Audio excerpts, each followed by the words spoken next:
నమస్తే, అందరూ ఎలా ఉన్నారు? Welcome to Balakalyani vlogs. ఈరోజు రామలకాయల కర్రీ తయారు చేస్తున్నాను. ఇవి మా అమ్మ అయితే ఊరు నుండి తీసుకొచ్చింది. వీటిని రామలకాయలు ఇలా ఉంటాయి.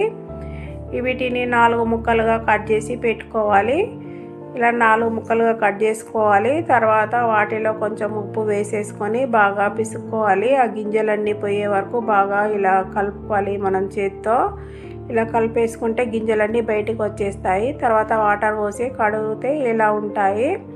వీటికి కావాల్సినవి కొంచెం చింతపండు 2 రెబ్బలు నానబెట్టేసి పెట్టుకున్నాను. ఉల్లిగడ్డలు, పచ్చిమిర్చి, అల్లం వెల్లుల్లి పేస్ట్, కారం, ఉప్పు, పసుపు, ధనియాలు, జీలకర్ర పొడి చేసి పెట్టుకున్నాను.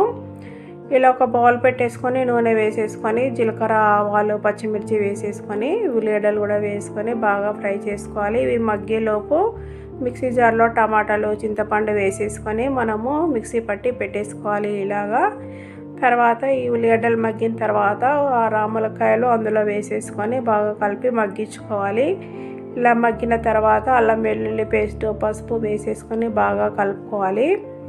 ఇలా మనము రామలకాయలు తింటే చాలా ఆరోగ్యానికి చాలా మంచిది. మనకి ఊర్లలో అయితే బాగా దొరుకుతాయి. ఇవి సిటీలో కూడా ఇప్పుడు అమ్ముతున్నారు వీటిని.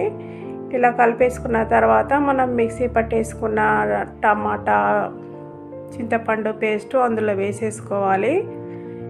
ఇలా వేసేసుకొని కొద్దిసేపు మగ్గించుకోవాలి. అది కూడా మీలో ఎవరికైనా రామలకాయల గురించి తెలిసినట్లయితే కామెంట్ బాక్స్లో కామెంట్ చేయండి.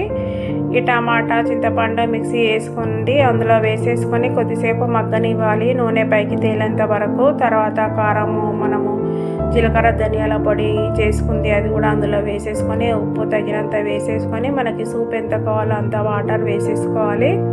ఇలా వాటర్ వేసుకున్న తర్వాత కొద్దిసేపు ఉడకనివ్వాలి మూత పెట్టేసి. ఉడికిన తర్వాత కొత్తిమీర వేసేసుకొని దించేయడమే. ఈ కర్రీ తినడం వల్ల ఆరోగ్యానికి చాలా మంచిది. మీకు కూడా దొరికితే మీరు కూడా ట్రై చేయండి ఒకసారి.